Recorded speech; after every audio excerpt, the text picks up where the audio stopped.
Hello students, welcome to my new class.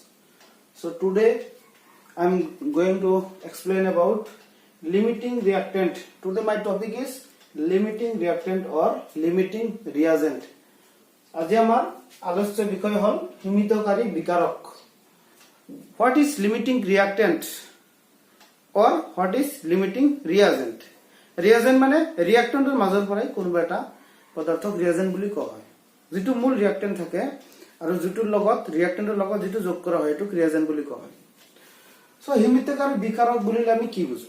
বিক্ৰিয়ক পদাৰ্থৰ পৰা এনেকুৱা এটা বিক্ৰিয়ক থাকিব যেটোক আমি হিমিতকাৰী বিক্ৰিয়ক বা হিমিতকাৰী বিকাৰক বুলি কওঁ. হিমিতকাৰী বিকাৰক বা হিমিতকাৰী বিক্ৰিয়ক দুইটা ক'ব পাৰি. সাপোজ তুমি বজাৰত গলা, সো তুমি বজাৰত গলা, बाजार let us consider example, real life example. अगर आप बाजार से सपोज आपको सब्जी बनाना है तो बाजार से आप क्या क्या लाए?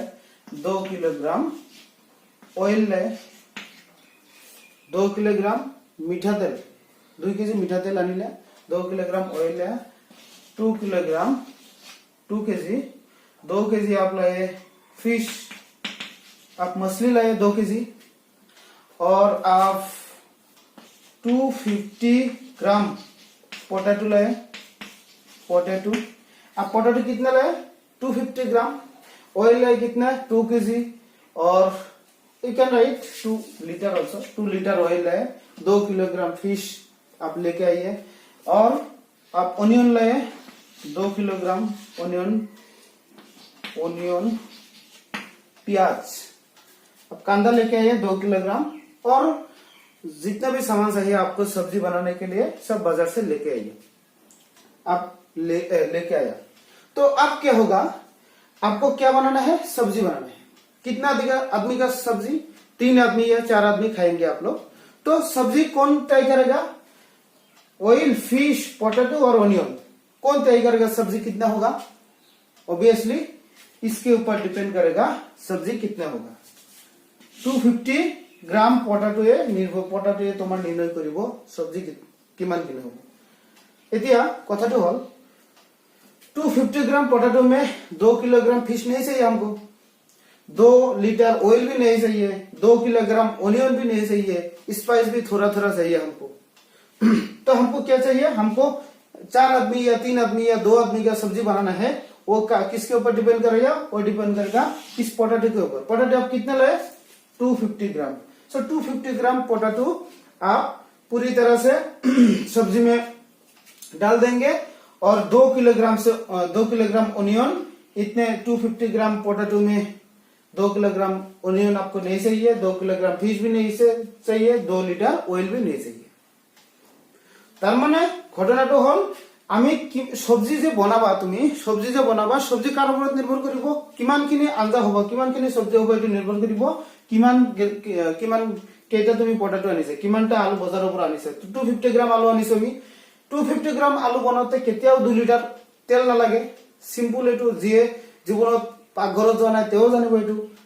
2 লিটাৰ অইল নালাগে, 2 কিলোগ্ৰাম ফিশও নালাগে. তুমি যদি 2 কিলোগ্ৰাম ফিশত 250 গ্ৰাম পটেটো দিয়া, এটো ফিশৰ মাজত পটেটো দিয়া, পটেটোৰ মাজত ফিশ নহব. বুজি পালা? গতিকে আমাৰ সবজিটো হ'ব পটেটোৰ, আলুৰ সবজি হ'ব. গতিকে ইয়াৰ পৰা গোটেইখিনি নালাগে. ইয়াৰ ভিতৰত যিমান কেইটা এইকেইটা হল আমাৰ সবজি বনাবলৈ সবজি, এইকেইটাৰ মাজত সবজি হ'ব. গতিকে সবজি হওঁতে আমাৰ সবজিটো নিৰ্ণয় কৰিব কাৰ ওপৰত? 250 গ্ৰাম গোটেইখিনি লাগিব. কিন্তু অইল আমাৰ 2 লিটাৰ নালাগে, এইটো 2 লিটাৰ নালাগে, এইটো 2 লিটাৰ নালাগে. আমাৰ এই গোটেইকেইটা হল ৰিয়েক্টেন্ট. ইয়াৰ ভিতৰত কোনটোৱে সবজি কিমান হ'ব এটো নিৰ্ভৰ কৰিব কাৰ ওপৰত? 250 গ্ৰাম পটাটোৰ ওপৰত. 250 গ্ৰাম পটাটোৰ গোটেইখিনি আমাৰ লাগিব. বুজি পালা? গোটেইখিনি আমাৰ ইনভলভ ৰিঅ্যাকশনত, তাৰ মানে 250 গ্ৰাম গোটেইখিনি ইনভলভ হ'ব. বাকি 2 লিটাৰ 2 কেজি অনিয়ন এইবিলাক গোটেইখিনি নালাগে. ইয়াত লিমিটিং ৰিঅ্যাক্টেন্ট কোনটো হ'ব? এই potato, this potato is the limiting reactant for this curry. Understand? ये पोटैटो होगा आपका लिमिटिंग रिएक्टेंट. हिमितकारी विकारक होबो आलू. कियो आलू? कारण आलूर ওপৰত নিৰ্ভৰ কৰি আছে সবজি কিমানখিনি হ'ব. 250 গ্রাম আলু লৈছো, এই 250 গ্রাম আলু গোটেইখিনি ইনভলভ হৈছে, গোটেইখিনি সবজিত দিয়া হৈছে, কিন্তু তেল, মাছ আৰু অনিয়ন বা চিলি মছলা যি আনিছে বেছি বেছি আনিছে এইবিলাক গোটেইখিনি ৰিয়াকশনত অংশ লোৱা নাই। So that means the limiting reactant is such a reactant who is completely involved in the reaction and which determines the how many products will produce. বুজি পালা? হিমোতিকাৰী বিকাৰক হল বিক্ৰিয়কৰ পৰা এনে এটা বিক্ৰিয়ক যিটোৰ ওপৰত কি নিৰ্ভৰ কৰে, কিমানখিনি বিক্ৰিয়াজাত পদাৰ্থ উৎপন্ন হ'ব এইটো তাৰ ওপৰত নিৰ্ভৰ কৰিব আৰু হেতু সম্পূৰ্ণৰূপে বিক্ৰিয়াটো অংশ ল'ব। বুজি পালা? Let us consider a chemical reaction. এটা তো আমি সাধারণ ঘরোয়া আমি एग्जांपल দিলো, এটা একটা কেমিক্যাল রিঅ্যাকশন এটা एग्जांपल হিসেবে লও। Suppose an example, suppose methane reacts with oxygen and then form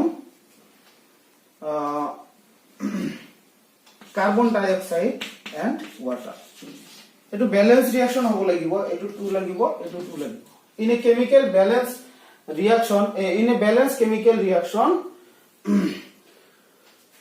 if you count the amount of this substance, then this is 16 gram. এটো আগৰ stoichiometric reaction তে দিছিলো, এটো হয় 36 গ্রাম 64 গ্রাম 64 গ্রাম, এটো হয় তোমার কিমান 44 গ্রাম, এটো হয় 36 গ্রাম। এটো হল রিঅ্যাকশন, সম্পূর্ণ রিঅ্যাকশন।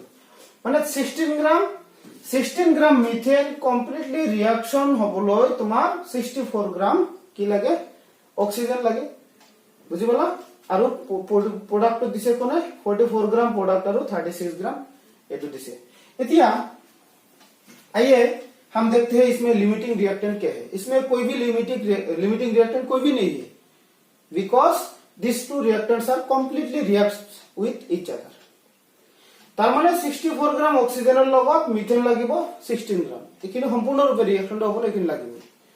গতিকে আমি কি কৰিম এবাৰ, সাপোজ এটু ললো 16 গ্ৰাম আৰু এটু ললো আমি সাপোজ 32 গ্ৰাম। তেতিয়ালে কি হ'ব, 32 গ্ৰাম মিথেন অক্সিজেন এটু ৰবা, এটু 8 গ্ৰাম লৈছো, এটু লৈছো সাপোজ 64 গ্ৰাম। এটা 64 গ্ৰাম অক্সিজেনৰ লগত ৰিएक्शन কৰিবলৈ মিথেন লাগে কিমান 16 গ্রাম। 16 গ্রাম মিথেনত লাগে 64 গ্রাম অক্সিজেন, কিন্তু 8 গ্রাম মিথেনত তো 64 গ্রাম অক্সিজেনের দরকার নাই। समझा नहीं? 8 ग्राम 16 ग्राम मीथेन के लिए 64 ग्राम ऑक्सीजन चाहिए। 16 ग्राम मीथेन कंप्लीटली रिएक्शन होने के लिए 64 ग्राम आपको क्या चाहिए, ऑक्सीजन चाहिए। ठीक उसी तरह तो 8 ग्राम मीथेन आप मीथेन लिए कितना 8 ग्राम, तो 8 ग्राम के लिए 64 ग्राम नहीं चाहिए। सीधा बात, 8 ग्राम के लिए 64 ग्राम नहीं चाहिए। तो आप प्रोडक्ट कितना होगा वो किसके ऊपर डिपेंड करेगा, इसके ऊपर डिपेंड करेगा, क्योंकि ये आप कम ले, अब ये इसका अमाउंट आप कम करके ले आया। सो कम लिया को जो कम लिया उसके ऊपर डिपेंड करेगा कि आप कितना प्रोडक्ट इसमें पाएंगे। तो हमको 8 ग्राम मीथेन रिएक्शन करने के लिए 64 ग्राम ऑक्सीजन नहीं चाहिए। तार माने ऑक्सीजन तो সম্পূর্ণ রূপে গোটেইখিনি ইনভলভ বিটুত নহব রিঅ্যাকশনত। কোনটো ইনভলভ হ'ব গোটেইখিনি, এই মিথেনটো সম্পূৰ্ণ ৰূপে মিথেন লৈছো 8 গ্ৰাম মিথেন সম্পূৰ্ণ ৰূপে বিক্ৰিয়াটো অংশ ল'ব আৰু এটোৰ ওপৰত ডিপেন্ড কৰি কিমান গ্ৰাম কাৰ্বন ডাই অক্সাইড আৰু কিমান গ্রাম পানী উৎপন্ন হয় হেতু উৎপন্ন হ'ব। গতিকে this methane is the limiting reactant for this reaction. বুঝি পালা? এটো রিঅ্যাকশনত মিথেন হ'ব limiting reactant. Suppose take another example,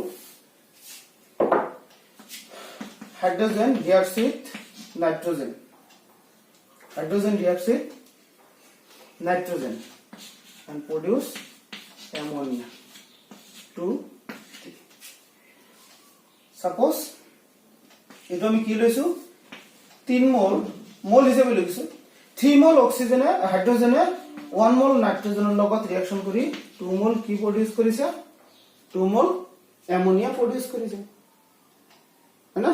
এটা আমি গোটেইখিনিক যদি 5 এৰে মাল্টিপ্লাই কৰি দিও, 5 এৰে মাল্টিপ্লাই কৰি দিলে এটো 3 * 5 কিমান হ'ব माने 5 गुण हमें बढ़ाई दिले गोटे 5 गुण बढ़ाई दिले ये होगा 15 मोल, ये होगा 1 into 5 इक्वल 5 मोल, ये क्या होगा कितना होगा 2 into 5 ये होगा 10 मोल, ये होगा 10 मोल। सब देखिए आपको समझ में आएगा अच्छी तरह से, ये कर कीजिएगा।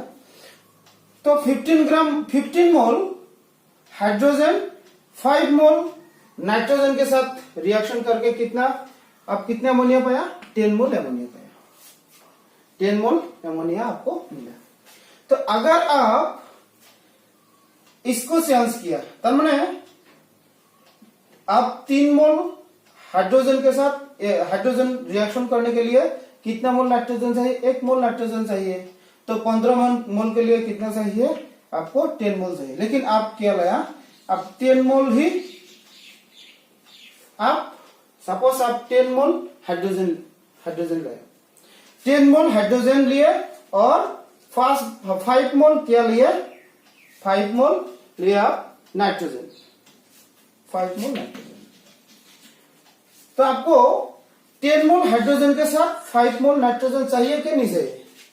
नहीं चाहिए। 15 मोल के लिए हमको नाइट्रोजन चाहिए कितना 5 मोल चाहिए, 5 मोल चाहिए, तो 10 मोल के लिए 5 मोल नहीं चाहिए होगा। तो इस रिएक्शन में लिमिटिंग रिएक्टेंट कौन होगा, किसके ऊपर डिपेंड करेगा, अमोनिया कितना होगा, यह आप कम लाया हाइड्रोजन तो ऑब्वियसली अमोनिया कम होगा। तार माने घटनाटा कि आमी 15 मोल 3 मोल हाइड्रोजन लागे 3 मोल हाइड्रोजन लागे 1 मोल नाइट्रोजन লগত रिएक्शन কৰিবলৈ हाइड्रोजन लागे 3 मोल। ठीक এনেকৈ 5 গুণ কৰিলে 5 মোল হাইড্ৰোজেন 5 মোল নাইট্ৰোজেন লাগে 15 মোল হাইড্ৰোজেনৰ লগত ৰিএকচন কৰিবলৈ। তেতিয়াহলে সেই 5 মোল নাইট্ৰোজেন যদি লোৱা তুমি যদি 10 মোল যদি এবাৰ হাইড্ৰোজেন লোৱা 10 মোল হাইড্ৰোজেনত 5 মোল নাইট্ৰোজেন দৰকাৰ নাই আমাৰ, বুজি পালা? গতিকে যদি 5 মোল নাইট্ৰোজেন আৰু 10 মোল হাইড্ৰোজেনৰ লগত ৰিএকচন কৰা হয় ৰিএকচনটো প্ৰোডাক্ট কি ইমান অ্যামোনিয়া কিমান উৎপন্ন হ'ব হেতু নিৰ্ভৰ কৰিব কাৰ ওপৰত হাইড্ৰোজেনৰ ওপৰত, কাৰণ হাইড্ৰোজেনৰ পৰিমাণ তার মানে গোটেইখিনি ইনভলভ হৈছে 10 মোল গোটেইখিনি ইনভলভ হ'ব 5 মোলৰ গোটেইখিনি ইউটিলাইজ নহব, কাৰণ 5 মোল গোটেইখিনি ৰিএকচন কৰিবলৈ 15 মোল কি লাগিব হাইড্ৰোজেন লাগিব, কিন্তু আমি হাইড্ৰোজেন লৈছো কিমান 10 মোল লৈছো, যাৰ কাৰণে এই হাইড্ৰোজেনটো হ'ব আমাৰ লিমিটিং ৰিএক্টেন্ট। বুজি পালা? সো যেটো বিক্ৰিয়াত সম্পূৰ্ণৰূপে অংশ লয় আৰু বিক্ৰিয়াজাত পদাৰ্থৰ পৰিমাণ যেটোৰ ওপৰত নিৰ্ভৰ কৰে সেইটো বিক্ৰিয়কক কোৱা হয় হিমিতকাৰী বিকাৰক বা হিমিতকাৰী বিক্ৰিয়ক লিমিটিং ৰিএক্টেন্ট। সো আশা কৰিছো তোমালোকে বুজি পাইছা লিমিটিং ৰিএক্টেন্টটো কি। সো এটোৰ প্ৰবলেম বিলাক তোমালোকে কৰিবা, প্ৰবলেম আছে। সো মই উদাহৰণ দিছো এনেকৈ তোমালোকে প্ৰবলেম বিলাক কৰিবা। So thank you. So এখিনিতে এটা কথা কৈ থওঁ, যদি তোমালোকে কেমিস্ট্রি ক্লাছত ইন্টারেস্ট তোমালোকে পোৱা নাই তেতিয়াহলে তোমালোকে মই Ajmal college of arts and science কলগেছৰ ষ্টুডেন্টক কৈ আছো, যদি কেমিস্ট্ৰি ক্লাছৰ প্ৰতি এতিয়ালৈকে তোমালোকৰ ইন্টাৰেস্ট আহা নাই তেতিয়াহলে তোমালোকে পাৰ্সোনালি মোৰ লগত কন্টাক্ট কৰিবা আৰু কন্টাক্ট কৰি যদি কিবা প্ৰবলেম আছে লগে লগে সলভ কৰি লবা, তেতিয়াহে ইন্টাৰেস্ট আহিব কেমিস্ট্ৰিৰ প্ৰতি। Chemistry যদি অলপমান মনোযোগ দি পঢ়া, chemistry is very interesting subject, but if you not study in regular basis then it is very tough subject. Regular study কৰিব লাগিব আৰু এটা ভিডিওৰ লগত মানে এটা ক্লাস কৰি তাৰ পিছৰ ক্লাসটো মিস কৰিলে কি হ'ব তাৰ নেক্সট ক্লাসটো বুজি নাপাবা। গতিকে ৰেগুলাৰ তোমালোকে ক্লাস কৰিবা আৰু কিবা প্ৰবলেম পালে তোমালোকে আমাৰ লগত কন্টাক্ট কৰিবা। সো কিবা মন্তব্য থাকিলে কমেন্ট বক্সত কমেন্ট কৰিবা আৰু চেনেলটো এতিয়ালৈকে যে সাবস্ক্ৰাইব কৰা নাই সাবস্ক্ৰাইব কৰিবা। ধন্যবাদ।